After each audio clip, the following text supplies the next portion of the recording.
Niwaulize watu wa Nyeri, si tuko na vijana wengi tumepeleka kwa Tibet? Si vijana wengi tumepeleka kwa Tibet? Si vijana wengi wako kwa VCT? Sasa nauliza nyinyi, ati tunaenda kuagiza kitanda ati kutoka Marekani, ati kutoka China? Kwani kitanda hii inahitaji science kiasi gani?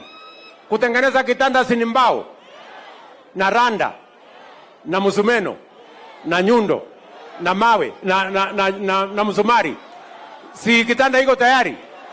Hata ule jamaa amekubali ni kugonga na iko Sasa mimi nauliza nyinyi, hiyo kitanda nimesema hakuna kitanda tena itaagizwa kutoka Ulaya ama kutoka China.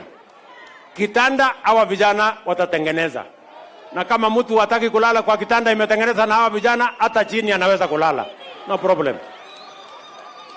Ama namna gani watu wa Nyeri? Tuko pamoja? Kwani usingizi haiwezi kutoka ati ujalala kitanda imetoka Marekani? Hiyo ni upuzi. Sijui kama tunaelewana. So we are saying we are never going to import the things we can produce in Kenya.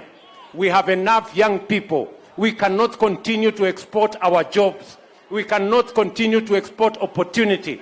We must seize every opportunity, work with the talent we have, work with the expertise we have, so that we can grow our economy, we can create jobs, we can create wealth, we can get rid of poverty, and we can have a prosperous nation. Watu wa Nyeri tunaelewana jameni? Tunaelewana? Tutashirikiana na hiyo kazi. Tumekubaliana twende hiyo barabara. Vile vile nimemwambia huyu bwana Madhenge, huyu mbunge wetu wa Nyeri town, vile tumeambia Wakenya wabunge wote, sawa?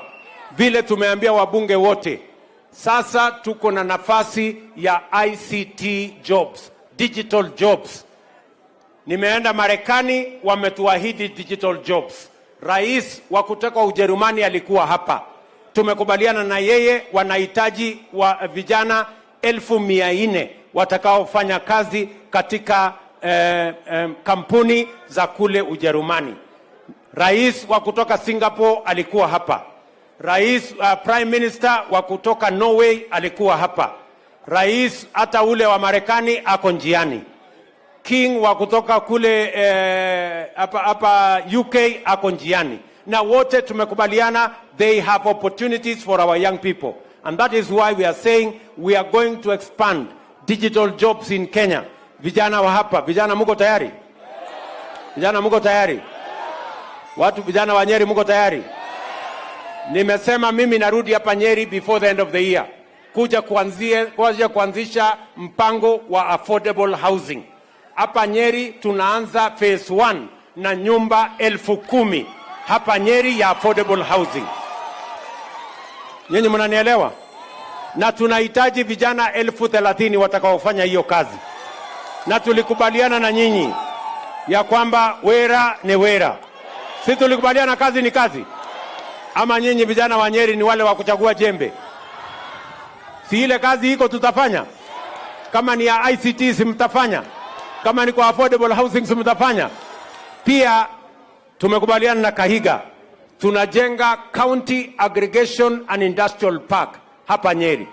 Tumeweka milioni 500.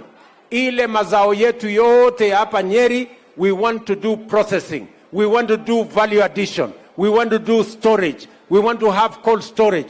Now we want to do a proper marketing structure so that we make sure that we can export what we can produce. Watu wa Nyeri mko tayari? Watu wa Nyeri mko tayari? Hiyo kazi tufanye pamoja. Tusukume hii gurudumu iende mbele. And that is why nataka munisikize kwa makini. Tunatumia bilioni 630 kusomesha watoto wetu. Sawa? Na hatuwezi kutumia kiasi hiyo ya pesa kama hatuna mpango. Hawa vijana wakitoka shuleni, wakitoka university, wakitoka college, watafanya kazi gani? That is why for the first time we have a plan on how to create jobs. We have a plan on where these young people wakitoka shuleni watafanya kazi gani. That is why we have affordable housing. That is why we have county aggregation and industrial parks for value addition. That is why we have digital jobs. That is why we are spreading 100,000 kilometers of fiber optic so that we can create jobs for the young people of our nation. Watu wa Nyeri tunaelewana jameni? Watu wa Nyeri tunaelewana? Na tumekubaliana ya kwamba Kenya hii ni Kenya ya demokrasia, Kenya ya amani, Kenya ya kufuata sheria, Kenya ya kufuata mambo ya katiba, Kenya ambayo ni Kenya ambayo tunaamini kwa haki ya kila Mkenya. Neguo. Na tumeambia wale watu ya kitendawili na maandamano, mambo ya maandamano ya fujo, ya kulete vita, kuharibu mali ya wananchi, kuharibu mali ya umma, ati kuchoma barabara, haitafanyika tena katika taifa letu la Kenya. Ama namna gani watu wa Nyeri? Mnataka mtu akuja atufanyie maandamano haribu mali yetu? Ati achome barabara? Ati haribu biashara ya watu wengine? Ati alipe vijana wapige mawe polisi? Hiyo watu tumewaambia hiyo haiwezi tena kufanyika katika taifa letu la Kenya. Na unajua wamezoea kutumia violence. Ati ndio wajipange wapate kitu kwa serikali. Walikuja wakasukuma Moi mpaka wakapatiwa cooperation. Wakakuja wakasumbua Kibaki mpaka wakaenda na msumukate. Wakakuja wakasumbua Uhuru mpaka wakaenda na handshake, wakatusumbua wakaharibu serikali yetu. Hii serikali ya mahasla iko kweli mambo ya handshake kwa hii serikali ya mahasla? Hii serikali ni ya mahasla. Hapa wacha niseme mapema mchane. Hakuna maneno ya handshake, hakuna maneno ya nusu mkate. Neguo. Tunaelewana?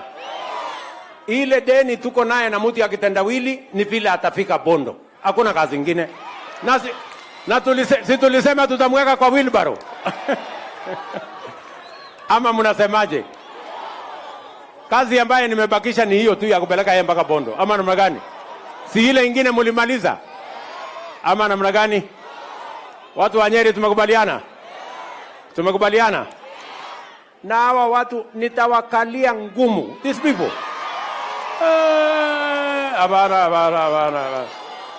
Hapana. Mambo ya fujo. Ati kulete vita. Hapana, hiyo story hakuna. Ama ni aje? Ama ni aje jameni? Nilijaribu kuwa muungwana wakaniletea kisirani. Sasa watakutana na mimi, watakutana na mimi hawa watu. Sijui kama tumeelewana watu wa Nyeri. Neguo. Tumekubaliana? Si mnakubali tujenge nchi yetu jameni? Na tupeleke Kenya yetu mbele. Wala wanakubaliana na mimi nione kwa mkono, wala wanakubaliana na mimi. Basi hapa niko na viongozi wengi. Wa kwanza ni Rigiji. Huyu naibu wangu wa rais jameni. Si awasalimie. Rigiji awasalimie. Rigiji